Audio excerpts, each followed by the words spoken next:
यह रिश्ता क्या कहलाता है कि आने वाले एपिसोड में देखने को मिलने वाला है हाई वोल्टेज ड्रामा, जहां अरमान की जिंदगी पूरी तरह बदलने वाली है। कहानी की शुरुआत होती है अरमान के बड़े शौक से, जब वह अपने केबिन में पहुंचता है और देखता है कि वहां से उसके सारे सर्टिफिकेट्स और मायरा की तस्वीरें हटा दी गई हैं। यह देखकर अरमान पूरी तरह हैरान रह जाता है और उसके मन में कई सवाल उठने लगते हैं। उसे महसूस होता है कि कुछ बहुत बड़ा गलत होने वाला है।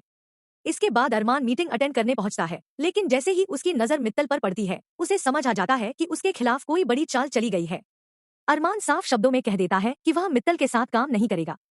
तभी अचानक क्रिश उसके हाथ में टर्मिनेशन लेटर थमा देता है। यह देखकर अरमान के पैरों तले जमीन खिसक जाती है। वह गुस्से और दर्द में पूछता है कि आखिर यह सब क्या हो रहा है।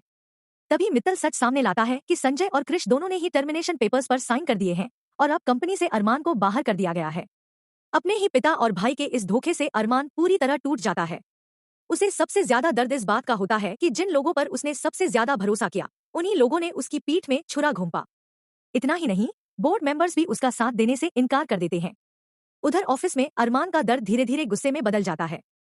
जब मित्तल खुद को कंपनी का नया मालिक बताता है और संजय क्रिश का नाम लेता है, तब अरमान अपना आपा खो बैठता है और गुस्से में मित्तल को जोरदार थप्पड़ मार देता है।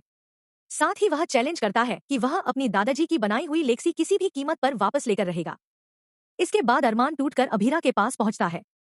शुरुआत में अभीरा उससे नाराज होती है, लेकिन जैसे ही अरमान उसे पूरी सच्चाई बताता है, उसका गुस्सा तुरंत चिंता और प्यार में बदल जाता है। अरमान खुद को दोष देते हुए कहता है कि शायद यह सब अभीरा को दुख पहुंचाने की सजा है। लेकिन अभीरा उसका हाथ थामकर उसे हिम्मत देती है और कहती है कि कोई भी उससे उसकी पहचान और उसकी कंपनी नहीं छीन सकता। तभी वहां विद्या आ जाती है और अभीरा को अरमान से दूर रहने के लिए कहती है, लेकिन अभीरा इस मुश्किल घड़ी में भी अरमान का साथ न